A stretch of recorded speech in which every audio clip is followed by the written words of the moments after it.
Buongiorno amici, bentrovati sul mio canale in cui parliamo di orchidee. Oggi mi voglio riconcentrare sul lavanda perché è sempre un argomento un po' particolare e sono sempre delle orchidee un pochino complicate. Allora, questa è quella che abbiamo fatto il video, l'abbiamo messa in vaso con carbonella grossolana, almeno pezzi così se non più grandi, la sacchetta della carbonella che ci facciamo le grigliate messa lì.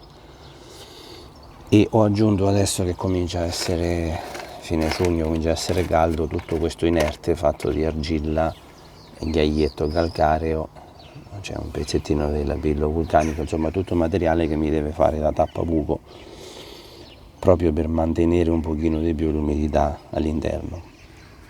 E questa funziona nel senso che da quando l'ho comprata ha rifiorito, questa l'ho comprata a Natale, a novembre, fine novembre, Natale, ecco, ha fiorito e abbiamo un altro getto floreale qua che si sta aprendo.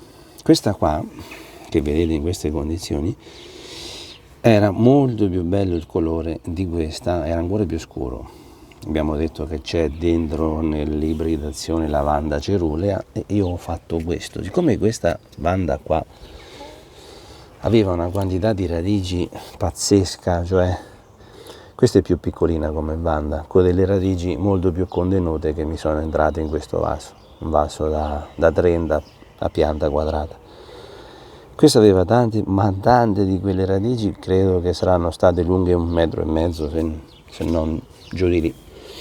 E nella coltivazione in casa ho cominciato a riscontrare problemi perché nonostante che le bagnassi una volta al giorno, cominciava a seccarsi sempre di più, fino a che mi sono trovato a marzo con 0 radici.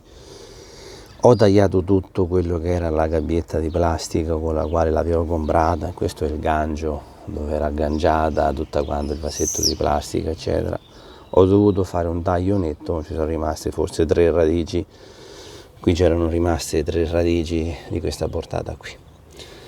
L'ho messa tutta quanta, non in carbone vegetale, in carbonella, ma l'ho messa tutta quanta in questa condizione, tutta quanta con inerte medio piccolo, mentre in questa qua abbiamo carbonella sotto e pezzi veramente grandi e sopra abbiamo ghiaietto che chiude, qua abbiamo tutto materiale medio fine. Perché? Perché non avendo più radice ho cercato di risolverla in questa maniera. Un passaggio precedente, quando ho visto che tutto l'inverno la pianta sotto luce artificiale, sotto lampada, sotto tutto quello che di meglio potevo dare, ha cominciato ad andare in disidratazione, a marzo, 1° marzo, l'ho messa agganciata con questo fil di ferro, agganciata sulla ringhiera del terrazzo e l'ho lasciata lì per un paio di mesi, non gli ho dato più neanche l'acqua. Ripeto, questa ha sempre all'interno una lavanda cerulea perché è più scura questa rispetto all'altra, è molto più scuro come colore, bellissima. L'ho lasciata appesa tipo quando mettete a asciugare una camicia sull'appendino, sulla ringhiera. L'ho lasciata 2 mesi, quindi tutto marzo e tutto aprile l'ho lasciata abbandonata a se stessa. Ha preso tanta di quell'acqua, asciutto, bagnato, non la potevo bagnare perché non avevo più radice, se non piccoli pezzettini come vi dicevo di quella là. Quindi non potendola bagnare, non potendo più fare nulla, anzi era venuta fuori anche un discorso di marciume ascellare che vedete qua, l'ho presa, l'ho buttata letteralmente fuori, agganciata sulla ringhiera di casa, chiuso il discorso.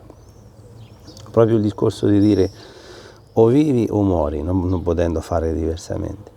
Quando ho visto che la pianta tutto sommato non è né migliorata né peggiorata, ha avuto un momento di staticità, cioè è rimasta tranquillamente, anzi il discorso dell'ascella fogliare che cominciava a marcire non l'ho trattata, l'ho lasciata all'aria aperta, quindi ha preso pioggia, dentro qui c'è andato di tutto, da pioggia a vento, temporali, quello che c'era, proprio o vivi o muori, nel senso l'ultima strategia che potessi fare.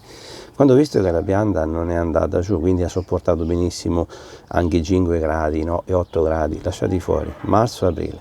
A maggio ho cominciato a metterla in questa soluzione qua.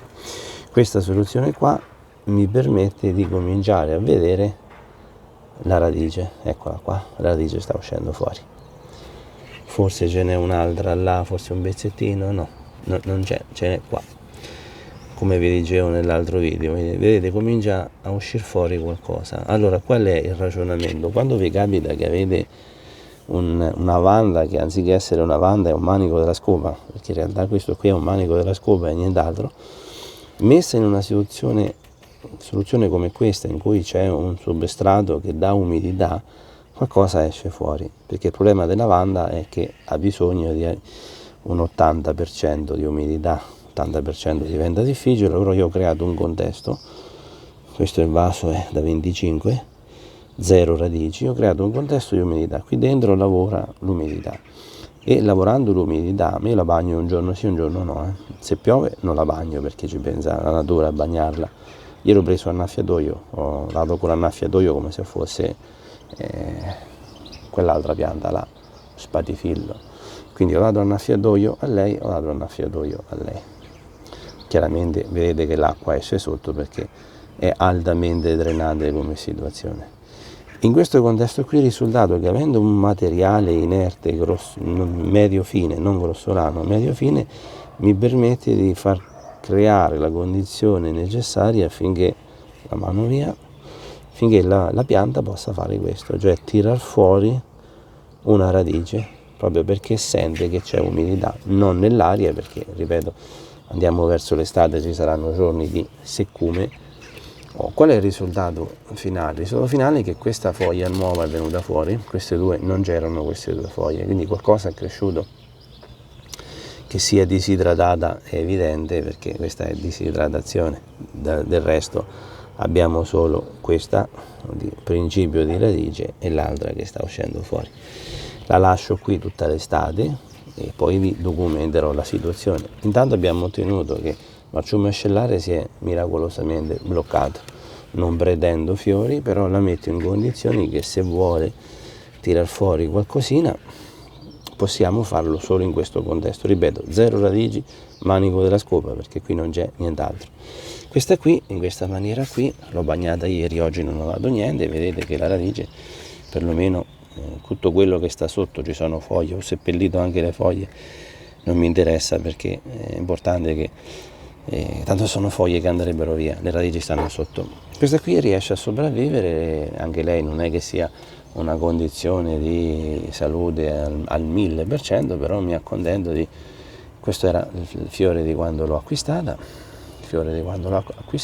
e questi l'ho fatti tirar fuori io, quindi mi accontento di quello che sto facendo. La lavanda, ripeto, ci vorrebbero delle condizioni di umidità veramente alta. Considerate che la lavanda vive in Thailandia, dove l'umidità è tantissima perché piove almeno una volta al giorno, e quindi queste stanno immerse, praticamente il clima loro è quando fate la doccia, finito di fare la doccia, quella situazione che avete in bagno, quello è il clima loro per tutto l'anno. Quindi usciti dalla doccia, che c'è tutta quella nebbiolina, considerate che quello è il clima della lavanda stessa. Bene, ho cercato di fare un video per spiegare un po' la mia strategia.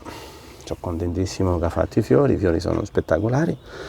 Andrò avanti per tutta l'estate cercando di recuperare questa.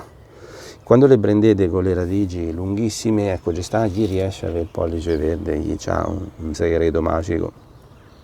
Vedo sui gruppi Facebook chi ha lavanda in quantità industriale con radici super spettacolari. Per chi non riesce, questa è una soluzione di estrema sopravvivenza, ma qualcosa la pianta sta facendo. Questa invece più piccolina, la pianta e lavanda in questione sta procedendo. Diciamo che siamo arrivati che è con me da 7-8 mesi, entrambe da 7-8 mesi. Questa è un pochino più sofferente, però ce la mettiamo tutta, e questa sta procedendo per conto suo. Il segreto è creare nei vasi un substrato che garantisca umidità, solo quello. Bene, spero di aver chiarito, se avete dei dubbi o aver trovato una soluzione che perlomeno possa aiutare. Tante volte vedo sui gruppi Facebook che vi ritrovate ad avere solamente un moncherone, che purtroppo succede così. Non lo so perché, non ho ancora esperienza, ma quelle più piccole, con le radici più gestibili, sopravvive sempre. Queste che hanno le radici che sono lunghissime, c'è sempre qualche problema nella gestione, però sto lavorando per trovare soluzioni ancora più pratiche e poi ve le proporrò, perché mai arrendersi, cerchiamo di farle star bene anche se stanno completamente fuori casa. Bene, a presto, al prossimo video, grazie di avermi seguito.